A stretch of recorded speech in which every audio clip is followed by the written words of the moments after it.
Hello, everyone. Welcome to the Vedic Astrology Podcast. My name is Fiona Marks. Today, we're looking at the extraordinary yogas of King Charles III. The episode has come about because last night we were at Astrolojam and we wanted to look this month at compatibility. So I selected for us the charts to look at, and I thought King Charles would be great because we've got two marriages that we could look at, and very timely because his coronation is imminent. And we had so much fun looking at these charts last night.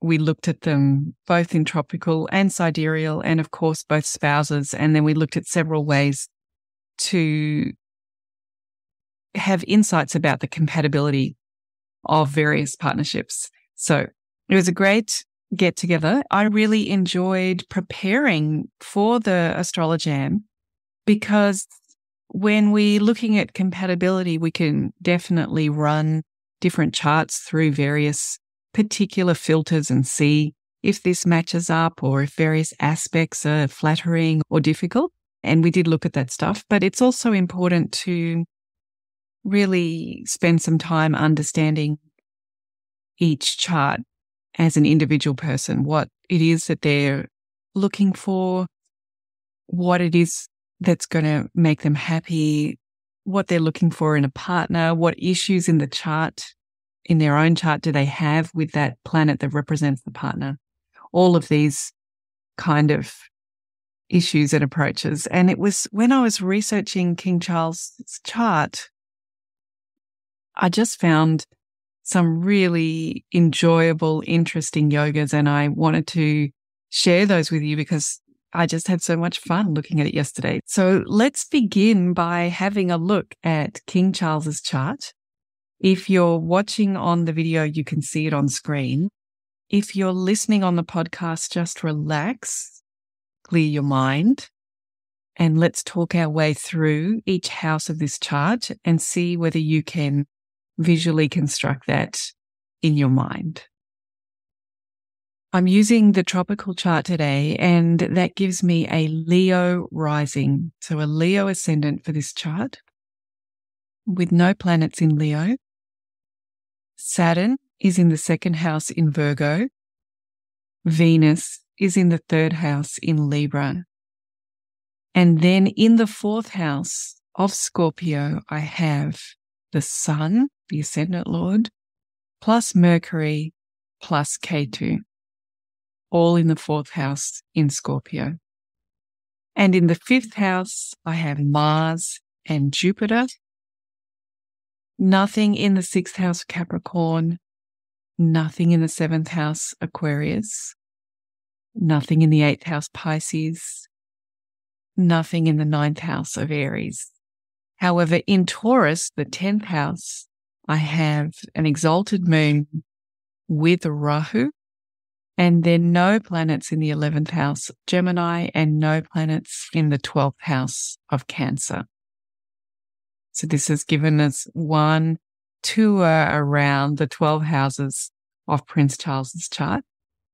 You'll notice that we have planets on angles. So we've got Sun, Mercury, and Ketu in the fourth house. We also have Rahu and the moon in the 10th house. And by and large, we have planets in good dignity. So the Sun is in great friend in Scorpio. The moon is exalted in Taurus.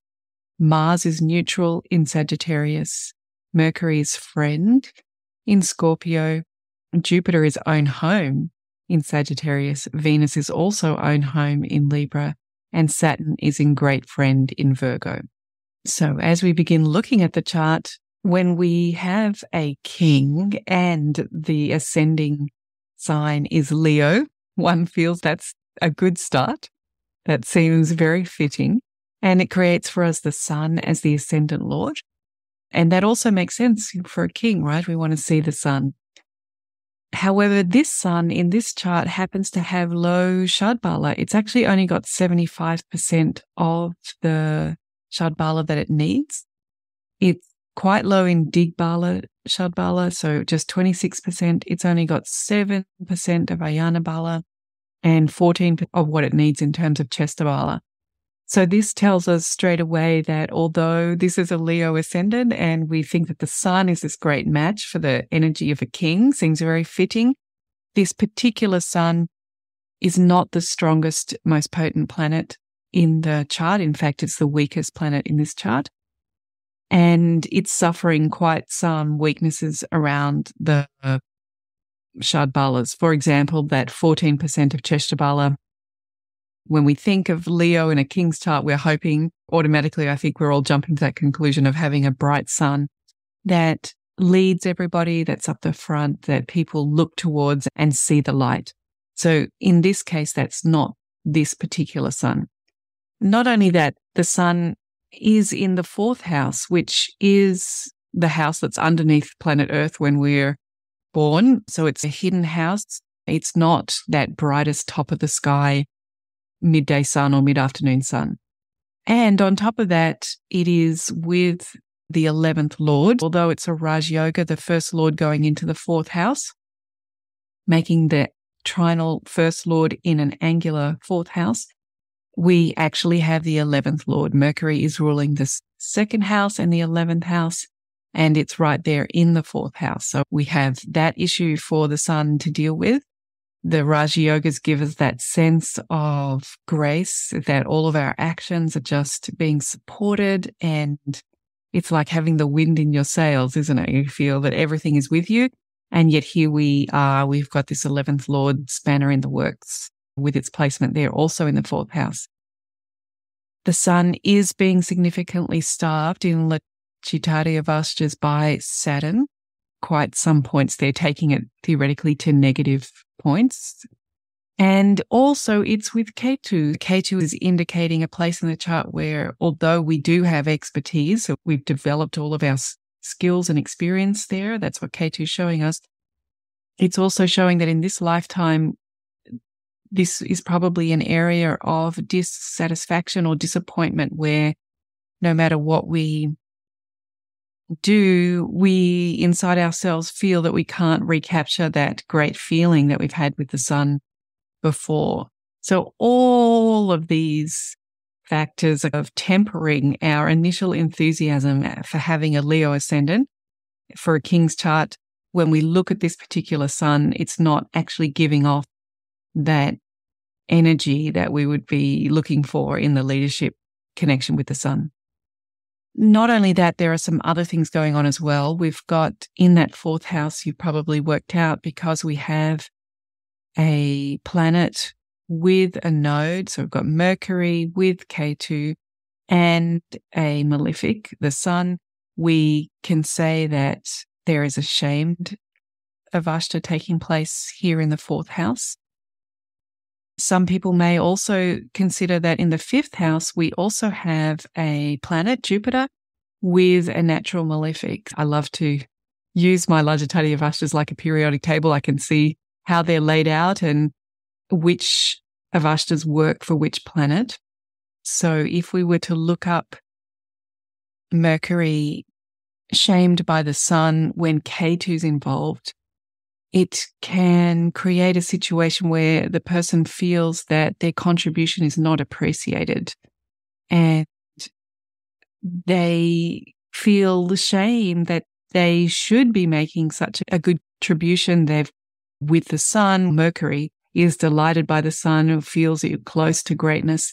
And yet, no matter what this person does, they just feel that their contribution's not being appreciated, makes them feel like perhaps they're worthless, and they really don't know how to have a positive impact. So they might even end up withdrawing. And I think that's a really interesting reflection here, isn't it, when we think about what we know of King Charles' life, that he's been in the wings waiting to get on the main stage, that many of us don't know what it is that we're going to do with our life. But this is someone who was, from the moment that he was born, it was very clear what he was going to do with his life, except that he has had to wait a long time for that. And how does one make a contribution when one is still waiting to take on the role? You don't want to detract from that monarch who is actually doing their job.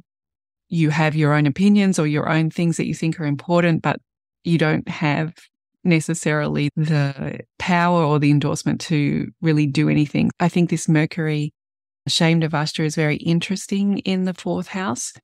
Also, as Mercury is ruling the 2nd house and the 11th house, we know that those are both financial houses. So perhaps this person feels shame about the wealth that they have or feels some uncomfortableness about that too. There's that angle as well. And now, as we said, possibly we could consider that Jupiter is being also shamed. So you want to look up your notes about calculating Lajjatadiyavashtas.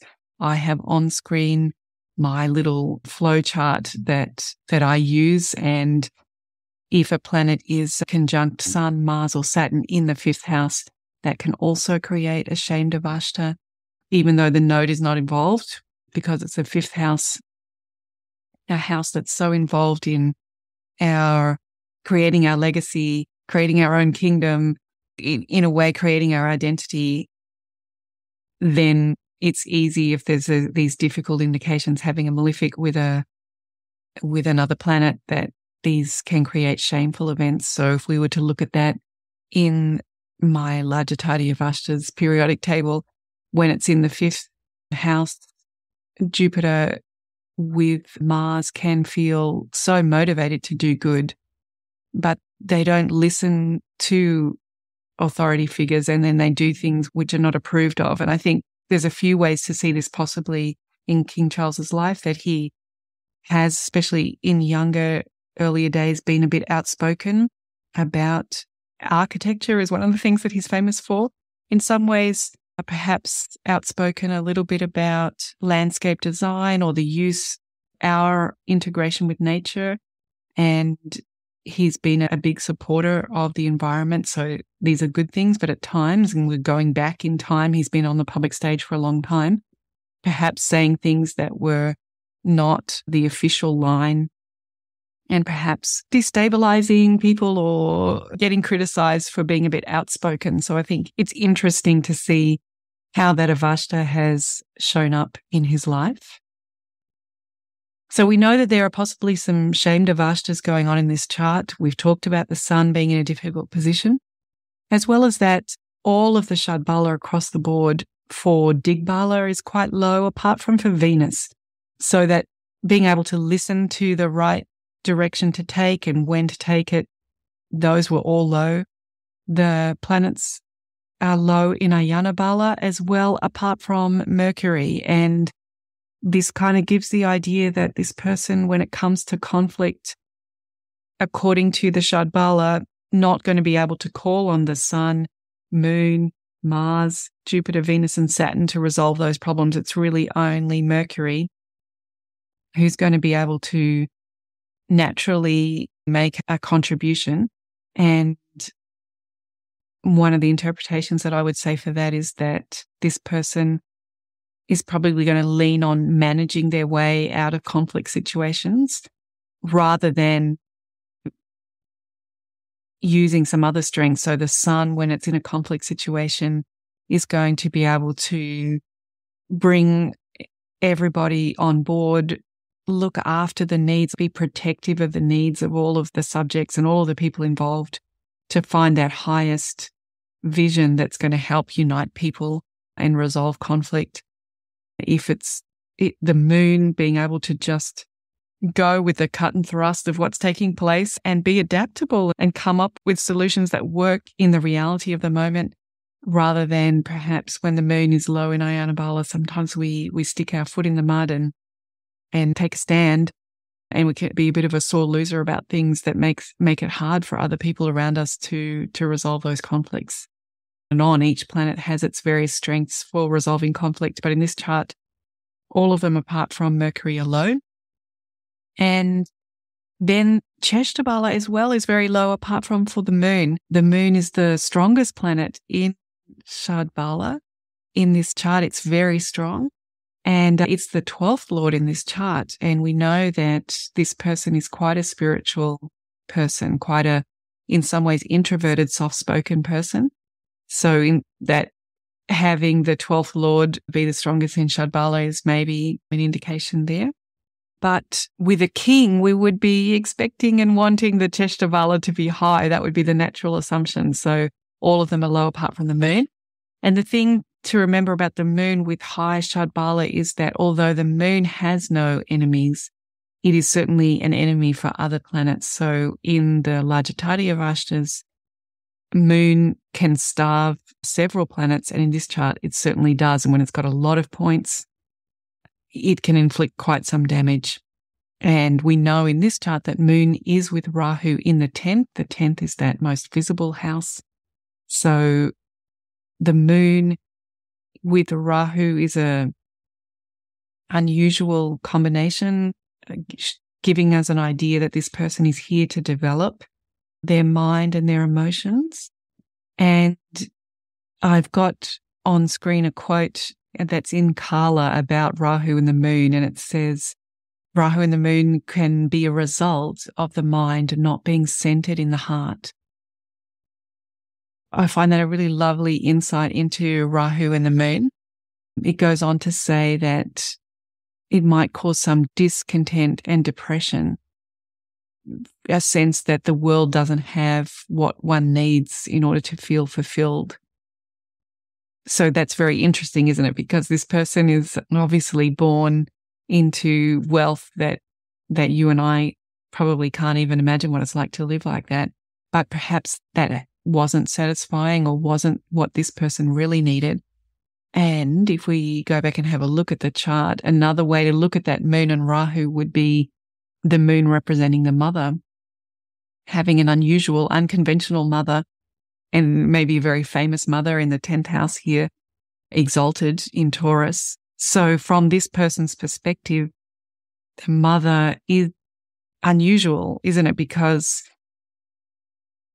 clearly she is his mother and loves him and is very happy that he's here and he's the heir to this legacy. They've got a connection that only very few people in the world can understand, being born. I guess she wasn't even born to be a monarch. So there's no denying the very important relationship. At the same time, she is someone with a full-time job all of her life, every day of the year, a role that is completely enmeshed with her identity. And one wonders how emotionally available or even just available she was able to be for this child. So looking only from his perspective towards that moon as the mother.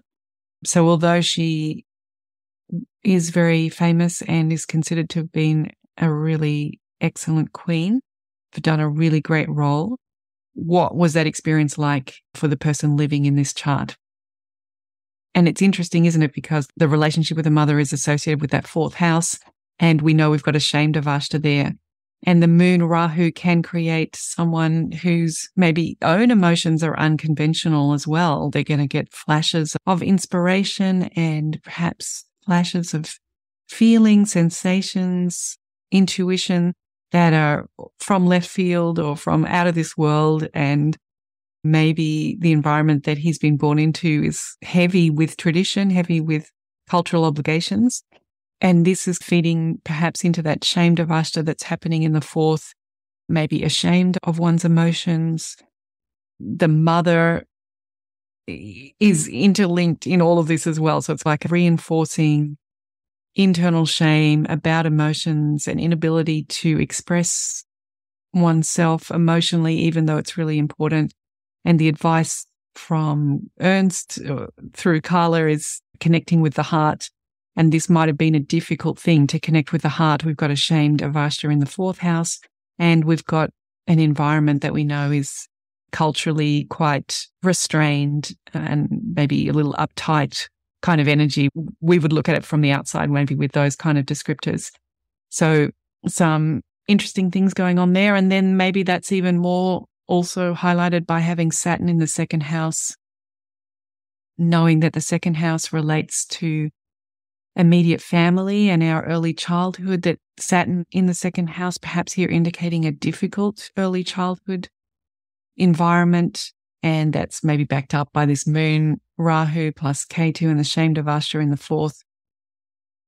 all of those things giving us a sense that this person's introduction to life and their possibly quite unique and astounding emotional experience with the moon with Rahu just not in any way kind of being possible given the structure of the chart and the life. And then quite separate to that, Saturn on the second house can also make the things that we say unattractive, or some of those gaffes that we make or we don't necessarily express very clearly or very beautifully. The voice can be affected by these things. It's really interesting from that leap off point of, wow, we've got a king with a Leo ascendant. This is, perfect, fantastic. And then you actually look at the layout of the chart and that this is maybe not a strong chart, doesn't have that confidence and those placements where the sun is at the top of the sky and very auspicious and glowing and full of confidence. So it's quite a different picture when we look at analyzing this chart, which then leads us to the question, so why is this person king? Because if we've got someone, their ascendant lord has less than 100%, it's in the fourth house, which is maybe one of the more hidden houses. We've got a Rahu moon conjunction that's right on the top of the sky, going to be very visible to everyone. We've got these shamed avashtas. We've got the 11th Lord breaking up a Raj Yoga. How can it be possible that this person is a king? It just doesn't seem like quite the right material, does it? And I think that's also true, isn't it, in the public's perception of Charles as a person, as a potential king. He just doesn't necessarily give off that energy of being a ruler. And yet there are some extraordinary yogas in this chart. Having looked at those unexpected weaknesses from the layout, let's now look at some of the things that took me by surprise when we begin to look at the various core yogas taking place. So we're going to have a look at the Kubera Tulya Yoga. We're going to have a look at the Adhi Yoga, the Mukuta Yoga, and the Parajathi Yoga as well. First things first, this Kubera Tulya Yoga. One of the ways to create this yoga is to have the moon exalted in the 10th house, and that's certainly what we have in this chart.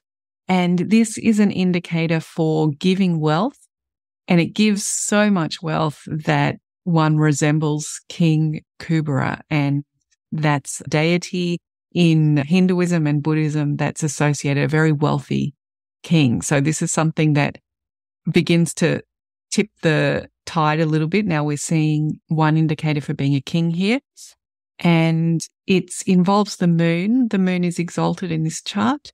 It's with Rahu, so perhaps there's a little bit of amplifying there. And in terms of a positive yoga score, we have a 2.5 for the moon. So there is some positivity there to amplify this yoga. There is also an Adhi Yoga in this chart, which Adhi Yoga is sometimes called first yoga. And it's created when we have a benefic in the 6th, 7th, and 8th from the moon. So if you look at this chart in your mind, we have the moon up there in Taurus, making the 6th house from the moon would be Libra. We know we have Venus there in Libra. The 7th house from the moon becomes Scorpio. We know we have Mercury there. And the 8th house from the moon becomes Sagittarius, and we have Jupiter in Sagittarius. So lo and behold, we have these 3 benefics in 6, 7, and 8 from the moon. And the statement that goes with Adhi Yoga is one born under Adhi Yoga will be king. So we have another yoga here telling us about the king. In terms of positive yoga score, Mercury has a positive 4.8, Jupiter just 0.5, and Venus a positive 5.1. So a couple of those planets do have some very nice positive yoga scores there. maybe some of the idea about why this yoga works so well is because enemies, partnerships, and other people's resources are all located with benefics. So that might be some of the architecture that makes this yoga work so well.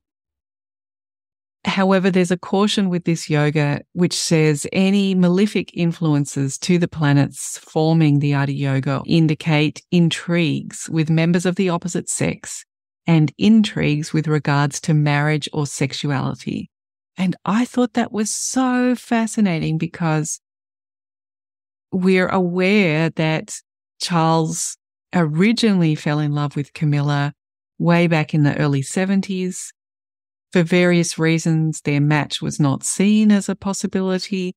She married someone else. Eventually, he married someone else.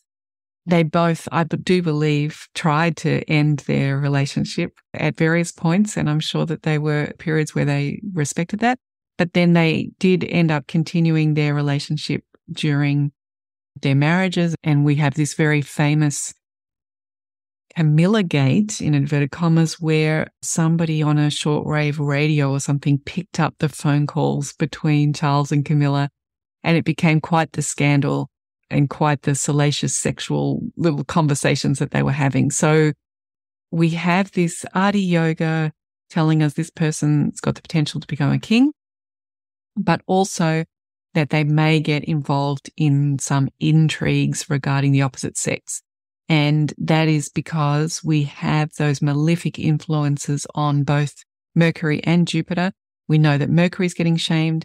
We certainly could also say that Jupiter is getting shamed. So that Camilla Gate, I'm sure, was extremely embarrassing to experience. Maybe that is a result of this particular yoga as well. And then another indicator for a king here, we have a Mukuta Yoga, a crown yoga. Jupiter is in the 8th from the moon and it's in its own rasi. And one of the little quotes from Carla about this is, this yoga presents one with a crown and it may indicate the inheritor of some lineage. So that's a nice, another yoga indicating our regal status here. And then finally, a Parajathi Yoga. And this is created by the dispositor of the Lord of the Lagna Lord. So the Lagna Lord is the sun. It is deposited in Scorpio. So we could say that Mars is the dispositor of the Lagna Lord. So we could look at Mars for part of this yoga, and Mars is in the 5th house in this chart. So it's in a trine. But if we wanted to take the dispositor of Mars, that is in Sagittarius, so Jupiter becomes that dispositor, and that is also in the 5th house, and it's in its own home. So both of those are very good placements. And the D9 lord of that dispositor. So if we wanted to pick on Jupiter as the dispositor, Jupiter is actually also located in Sagittarius in the D9. So that's a tick. Good placement in the D1, good placement in the D9. If we wanted to look at Mars as the dispositor, then it is located in Libra, making Venus important in the D9. And we know that Venus is in its own home back here in the D1. So this yoga, the dispositor of the Lord, of the Lagna Lord, and the D9 lord of that dispositor must be in an angle, trine, own, or exaltation rasi. And we have those conditions here. And this statement that goes with that from the ancient texts is, one will be a sovereign, attentive to their duty and engagements, of compassionate disposition, destined to be happy in the middle and latter portion of life, respected and obeyed by other kings, fond of war, and possessing elephants and horses. Of course, we always love our elephants and horses, but we know that it means of great wealth and resources and vehicles, ways to get around, ways to work the land and make money and be drawn in a carriage, which I'm sure he's probably going to be drawn in a carriage to the coronation. So it's literal as well. So here we have yet again another yoga speaking of kings. And I think this is beautifully weighing up the scales. We think maybe when we look at the D1 and all of those placements, we're feeling like, I don't really understand why this person is king. And then we have a look at these 4 yogas, one on top of another, involving different planets that are telling us this person could be a king. And when we look at the architecture of the chart, we're really going back to what we said right at the beginning. We've got these planets on angles. Like we have the luminaries on angles. The moon's on the 10th, the sun's on the 4th. That means they're on angles to each other and angles to the ascendant. So this is creating a strong architecture to the chart. Then we have 2 planets in the 5th house. They both rule 2 houses each. So we've got 4 house lords in a trine. And then Venus, who is not in an angle or trine, is in its own home. So really Saturn's the only outlier here. It's in the 2nd house, but it happens to be very happy there in Virgo, ruled by Mercury. So it's interesting, isn't it? Those fundamentals of the architectural layout feeding into creating so many yogas, so many royal and kingly yogas. And there are some other noteworthy yogas as well. We've got Venus rising before the sun. So it's a Venus Foci yoga. We've got Mars and Jupiter rising after the sun. And then we have a Kapata yoga relating to the 4th house. So let's talk through each of these as well. So the sun, the ascendant lord, is in the 4th house of this chart in Scorpio. And Venus is right next door in Libra, meaning that it rose before Scorpio came up. And this tells us how a person initiates things. And when it is Venus, a benefic, rising before the sun, some of the words we can take from Carla around this are diplomacy, grace, charm, respect, and care. And I think this is a very interesting combination that we have. We spoke about Saturn being on the 2nd house, that this person's voice, the things that come out of their mouth might be a little Saturnine in that they're a bit rough, a bit dry. Maybe they go down the wrong way. Maybe sometimes they're gaffes. Maybe it seems like a weakness. The things that come out of their mouth, that's not their strength. That's not their strongest suit. However, it's tempered with Venus being rising before the sun in this Vesi yoga, meaning that he's putting that thought into speaking gently, speaking quietly.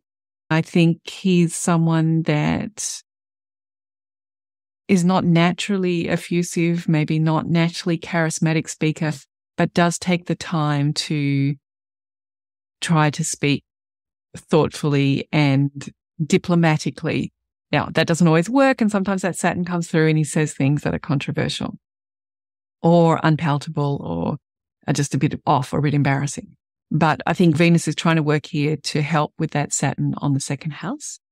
And then we have a couple of planets rising after the sun. We've got Mars in the 5th house in Sagittarius rising after the sun. And when malefics are in these positions around the sun, it's a bit more stressful, right? Because they are creating what they want, what the mission is, but by using stress. So using stressful means to bring about righteousness. When it's Mars, we could say that the person can be willful and with strong opinions. Again, these things are things that kind of when you get to know the person better. So they're not the first impression. That was the Venus thing. When you spend a bit of time with this person and maybe you probe and push, you're going to realize that the person has strong opinions and that they're perhaps willful. And the quote from Carla, the people and things in their lives are utilized for purposes of achieving their objectives. And I took that quote because I think these malefics in this position after the sun mean that we squeeze out from people and things. We really put them under pressure and squeeze out what we need, but maybe a little bit throw that away, or that everything has been squeezed out of that personal thing, so they're of no use anymore. A little bit is what I hear implied there. And so I wonder about like relationship management here, that maybe it's not that kind of building and mutual networking relationships over a lifetime, but maybe it's because of his position, perhaps an ability to squeeze and use the situation and the people for achieving these goals around the environment, the preservation of culture and architecture, or the hobbies or the interests he's known for. I think possibly a little bit of Mars utilization there. But it's balanced as well with Jupiter rising after the sun. The person feels content and happy with what they have. So that kind of, again, counterbalances what I was saying before. Perhaps there's some shame about the wealth here, but this Vesi Yoga is saying that they feel happy and that they find purpose and happiness in taking care of these things. And the anecdote that comes to mind for that is, whether it's even true, the shoelaces being ironed, which was hard for me to kind of even understand what that's about. But in the context of Jupiter Vesi Yoga, perhaps it is wanting to preserve those things that are of value. Perhaps that's that. And then there is a Kubera Yoga here, which in Kala is described in the English word as deceit yoga. And it can be created by a malefic in the fourth. And in this case, we have Ketu in the fourth. And the fourth lord, which in this case is Mars, under malefic influences. And here the fourth lord, Mars, is getting a rasi aspect from Saturn, because Mars is in Sagittarius, Saturn is in Virgo. So they are both in those mutable signs, and all mutable signs give rasi aspects to each other. And the deceit yoga can indicate that the person is not what they appear to be. In the quote from Kala, oftentimes these natives hide things from themselves first, and as a consequence, secondarily, they hide things from others. So I think this is an important yoga to discuss in the context of this chart. We already know that there's a Shamdavashta going on. We already know that this moon Rahu maybe creates unusual, unconventional mind and emotions, but the institution that he's born into is maybe not the right place to be emotionally expressive.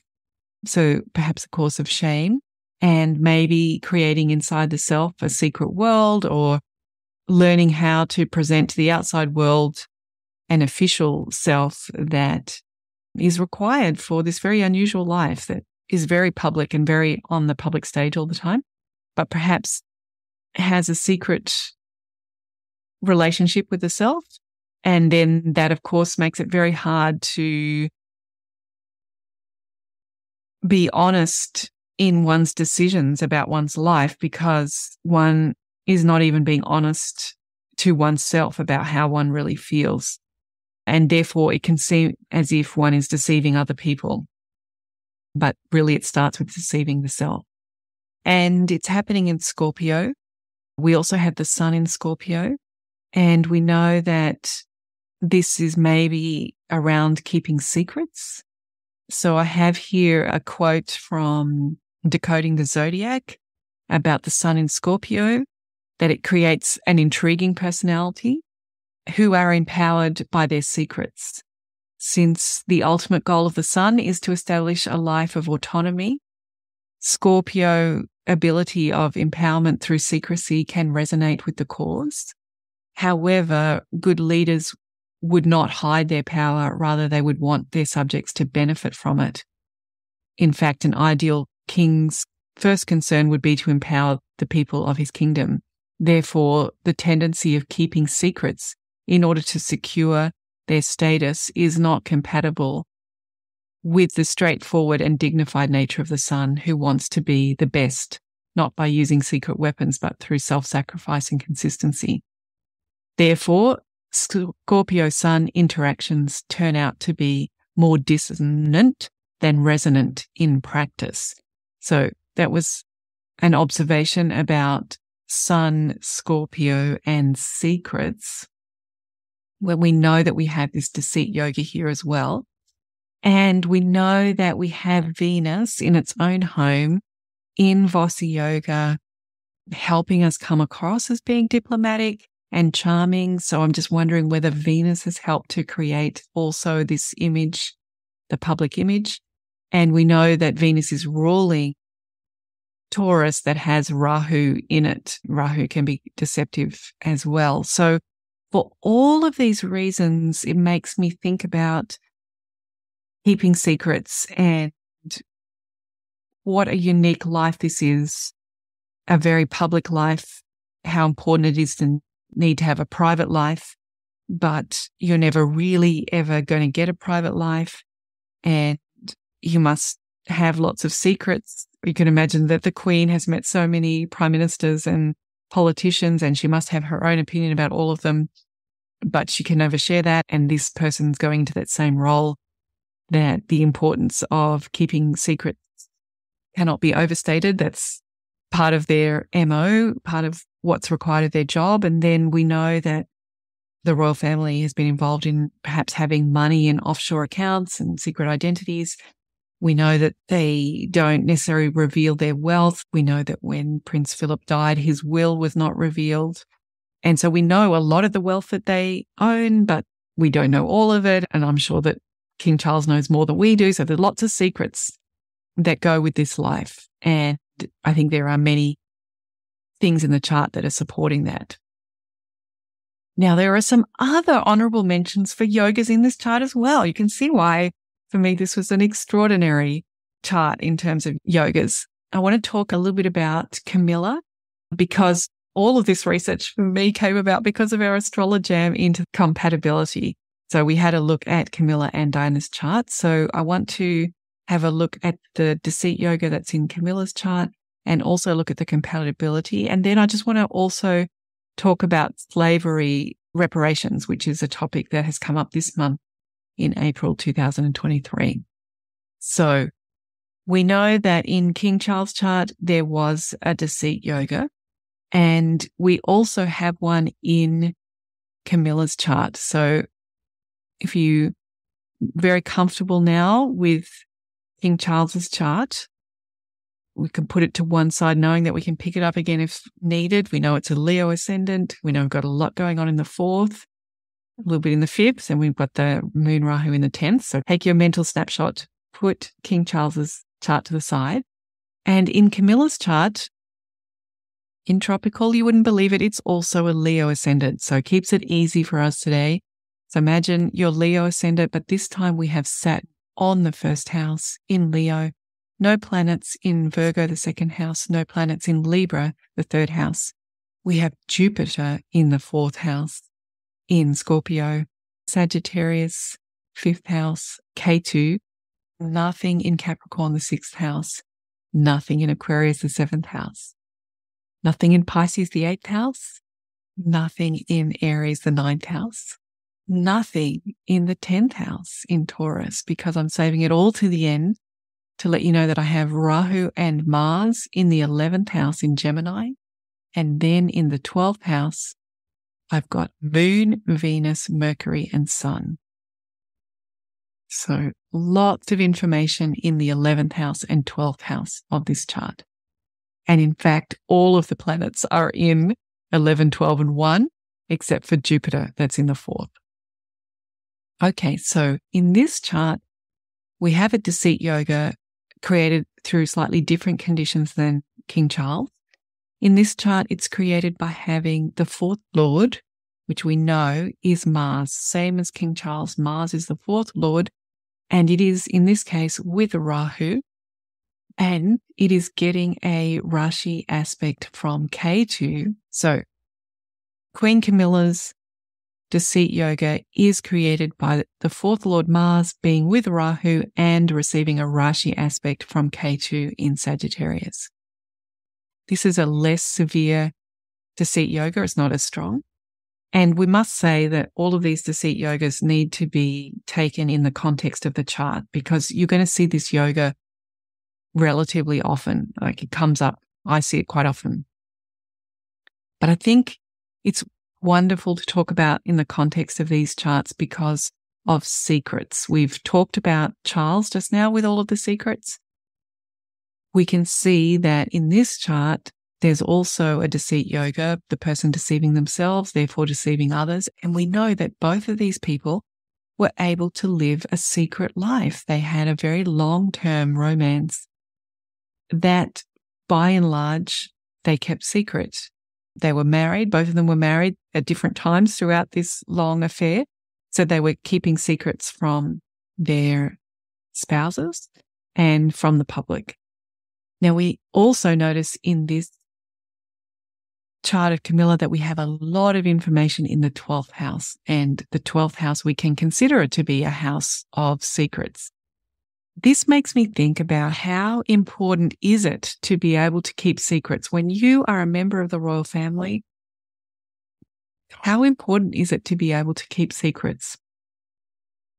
And when you are looking for an intimate partner, is it actually important to look for someone who you know can keep secrets? Because then you can share your real opinion, knowing that the other person has all of the setup in their chart to keep that secret for you. If you had the opposite where you've got all these secrets, but your partner's a very open book, you might be afraid to share the true opinions because it would just be come out the next dinner party, all of your secrets would be revealed. So maybe there's a compatibility issue here where finding two people who can equally keep secrets, maybe that's a real catch. Maybe that's a really important connection to have. And then because we were doing compatibility, we actually, of course, used Carla's moon compatibility to compare these two charts. And I was certainly expecting to find that the match between Charles and Camilla was much more compatible than the match with Charles and Diana. And yet, if we just take it at face value, just a total points score situation, according to Carla, looking at these both as tropical, we've got 18 points of compatibility for Charles and Diana and 18.5 for Charles and Camilla. So not much difference there in terms of overall points. So that was a little bit of a surprise. I love the compatibility program that's inside Carla. I already have a podcast about that, so I'm not going to go in and out of the details of this moon compatibility comparison. But I would really recommend, if you have the time, to go have a look and see where these two people are and are not compatible.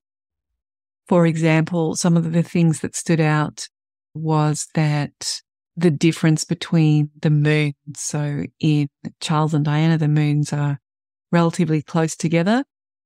And Carla lets us know that means that the woman ends up initiating when really she'd love the man to do it, but her moon gets there first and she does it. And then the man can be a bit flustered because he feels like he never gets a chance to really know what he wants. And you see that a little bit, that Diana became more and more famous and more beautiful and more attractive, and he could never kind of catch up. So I thought that was a really interesting mismatch, whereas Charles and Camilla don't have that. They have a good distance between their moons, so a good balance between initiating and receiving.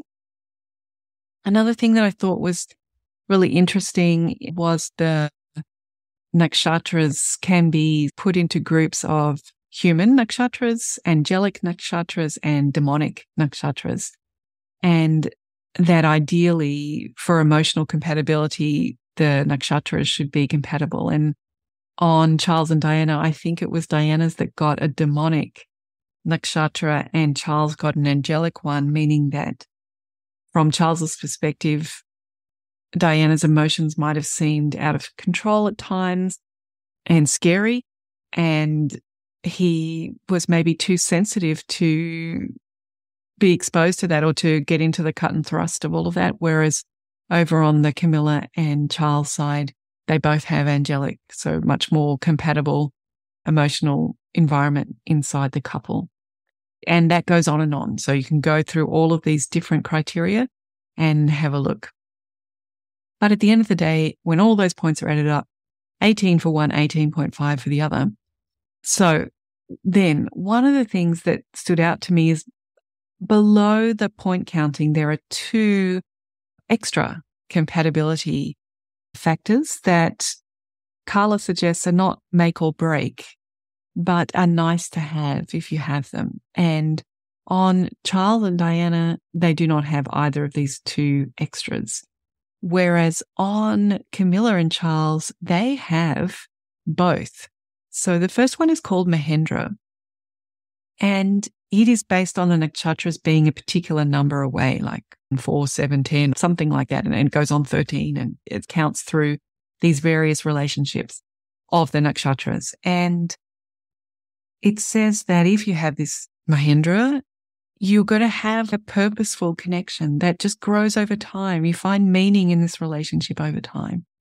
And I just thought how nice that was, because this has been a relationship that is really long lasting, and that it must be lovely for them to have that connection and feel that it's grown even more purposeful over time. Perhaps it was a fun affair at the beginning that maybe neither of them thought had any chance of going anywhere, and yet over time it's become such an important and meaningful connection. And then right underneath that, there's a Vasya connection, and this is an exceptional one, not the main one that's counted, but an exceptional one, where it's about the moons having magnetic attraction to each other. And in this case, Camilla feels a magnetic attraction towards Charles's moon. So this is saying that no matter what, the woman in this particular compatibility configuration is going to be drawn to that man. And I just wondered how, on the receiving side, on Charles's side, how valuable that might actually be, because we know that although he has a wonderful mother, King Charles has a wonderful mother, an amazing person doing just an incredible job, a job in a man's world, holding her own, creating so much respect over a lifetime. But not an easy thing to do. When she became queen, there were not a lot of female CEOs who's really had to break the new ground. And was she able to emotionally be there for this Charles child? And therefore, how nice, how valuable, how important is it for him that Camilla has this attraction to him, that no matter what, she's going to be drawn to him. Maybe that's a really beautiful thing to have. So I wonder whether these 2 exceptional extras are really bumping up that compatibility score. And I'll be interested to hear your feedback if you have those in your compatibility partnerships. And of course, I'm adding here that deceit yoga, that maybe this ability to keep secrets, to hold secrets, to live a secret life, perhaps this is a really important part of compatibility too. And there were many other parts of that Astrolojam conversation about compatibility. So if you ever want to join us, we put out a chart or a couple of charts to research in advance, and then we get together and jam on the things that we found, the things that we understood, the things we didn't understand. We inspire each other. We try out new techniques that we maybe haven't tried or wouldn't try yet with clients, but we can try them and discuss them among peers in a safe environment. You're all welcome anytime. Come along to Astrolojam. The final thing that I wanted to look at in the yogas was another extraordinary yoga called the Srikanta Yoga. And this involves the Lagna Lord, the sun and the moon being in angles. So now in this case, the Lagna Lord is the sun. So the sun and moon in angles or trines, in this case it's angles, and those angles are either their own sign, friendly signs, or exaltation signs. And that's the case that we have the moon in its exaltation sign and the sun in a friendly sign, Scorpio.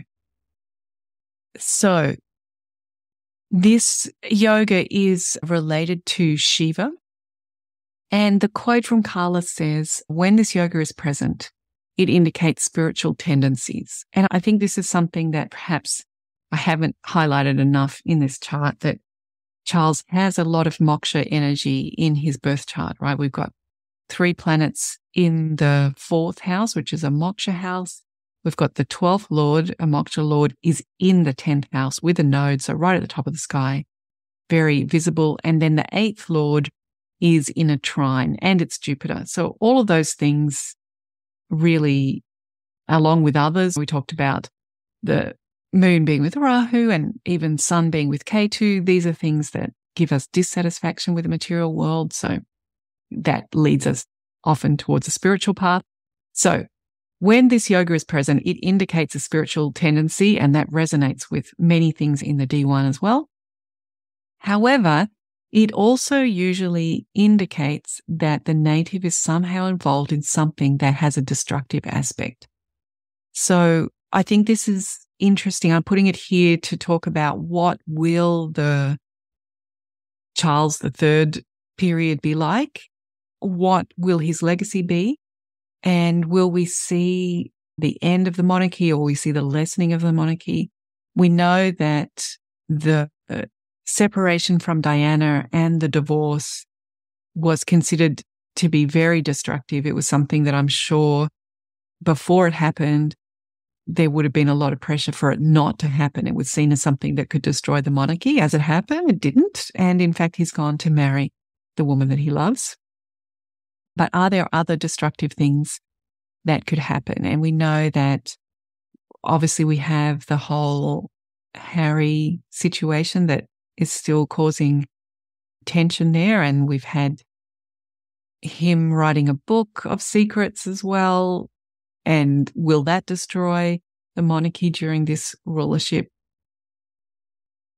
But one of the things that has come up just this month is the idea of perhaps paying reparations, or at least investigating reparations for the slavery that the royal family was involved in and directly benefited from. So how much of their wealth has come from other people's slavery?